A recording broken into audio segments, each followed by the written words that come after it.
Elizabeth, thank you. I'm so glad that people in the audience asked this question because it's incredibly important that we talk about it. We have known about climate change for decades. I wrote a book report in high school off of Al Gore's The Inconvenient Truth, and my teacher thought I was nuts. But this stuff is real, and it's happening, and we're seeing the effects of it here in the Quad Cities. And I don't believe that we have to leave it up to the national and government and the world governments because, I mean, look at how little change and little action they've taken on it. If the local, state, and federal levels all don't start taking action, our world is set to be in peril as soon as 2030. Not 3000, 2030. So this is something we should all be worried about and be considering. But so you may be wondering, so what do we do at the local level? There is so much we can do. We can commit to working towards Paris Climate Accord goals for reducing emissions. We can commit to 100% renewable energy by 2050 here in Davenport. We can work towards we can invest in green infrastructure and making sure we're using environmentally friendly building products in construction and making sure that construction designs are environmentally friendly. We can make sure that residents have an easier time getting access to solar and wind power. And we can put renewable energy on all city-owned buildings to reduce our effect on the environment here at the city level. We need to understand that investing in green energy is a long-term solution that also pays us back because green energy is cheaper. But as a river city, we also need to make sure that we're addressing this because if every city and state doesn't start addressing this, the flooding is just going to keep getting worse. So this plays a part in our has to play a part in our long-term flood plan.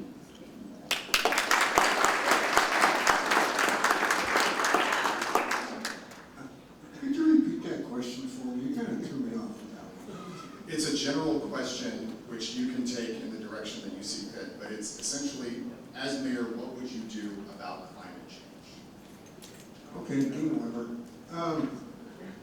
On that one, I'm not really sure. I mean, everybody can invest in their own solar panels. We see people with gardens in their yards.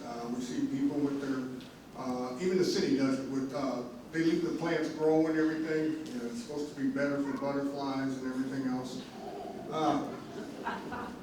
More on the climate change, like you said, with the Corps of Engineers, the flooding and stuff is going to get worse. And that's the part I'm at about it, is it ain't going to go away. Our drains don't work, our streets flood every time we get a heavy rain. The river rises, goes up and down. Tomorrow night, or tonight even, we got people on watch because the floods are coming back again. I mean, hopefully it ain't gonna go up, but I mean, we're shutting floodgates and we're keeping an eye on everything. As far as environmentally, I'm not sure. I never really thought about it with the city. I know all that stuff costs a lot of money. We can't sit there and put solar panels on every city building and stuff like that. This stuff costs a lot of money. There's no way you're gonna do that.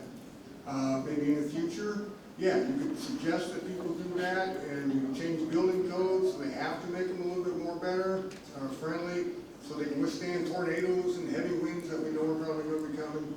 We could change the rules that way. But as far as the city, adding on to the old buildings we have here and making big changes that way, no, I don't think we're going to do anything like that. No, that's it for me. Thank you.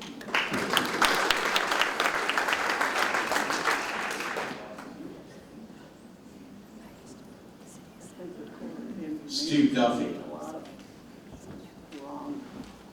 Climate change naturally is going to affect the rise of the river and our weather and our temperatures. And I've seen solar panels years ago come into play. They faded away, but now out west they're getting to be more popular again. I have a relative that works in the construction business, and they're putting up solar panels all over the world now to draw for the energy from the sun and so forth. We need to protect that infrastructure, and I haven't really seen much progress in the city of Davenport right now in preparation. One of the things that we need to concentrate on is what's happening worldwide and how that's going to affect our area, and focus on better protection for ourselves at that time.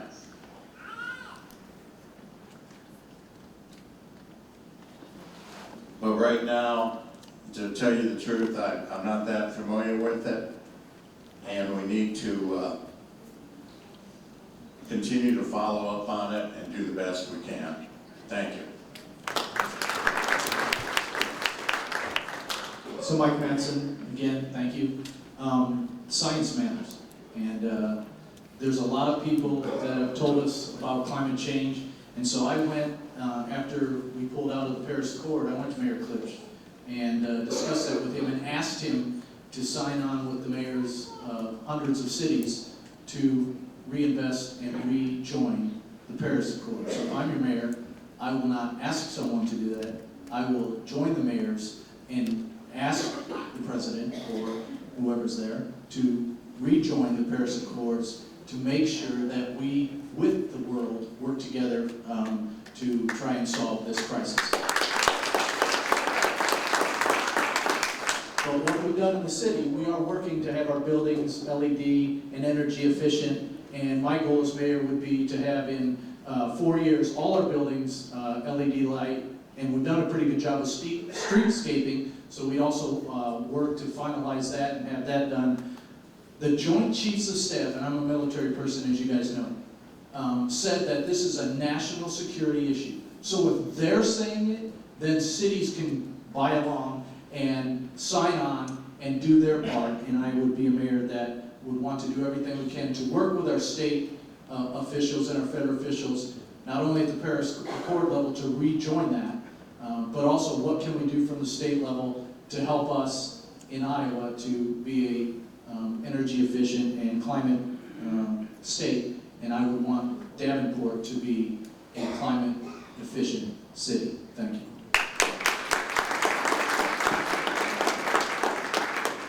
Dan Portis. You can't help but sit back there or up here and not be impressed with Elizabeth's views on climate change. She is extremely thoughtful and articulate, and I would sign on to all the things that she talked about. Did everybody hear that? I must So, I always have two hands. On the other hand, I didn't run for mayor on this issue, even though I'm absolutely a person who would be considered an environmentalist.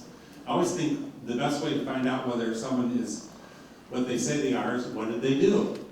Well, Judy and I put solar panels on our building, and obviously it was a big expense, but it was done not only because we could save money, it's because we believe in the science of climate change. You know, if you want to make a difference in this world, in our world that we live in, you have to have a big voice. And so this is something I would agree with Mike about. I was disappointed that our city didn't sign on with the other mayors about this. This is a big issue, and being silent is not a way to get something done. So I would have done it. I am absolutely convinced that if we all do our part, at the end of the day, we will make a difference on the bigger picture here, whether it's recycling and a lot of the things that we offer too are really valuable to our community and will be to our environment long term. Thank you.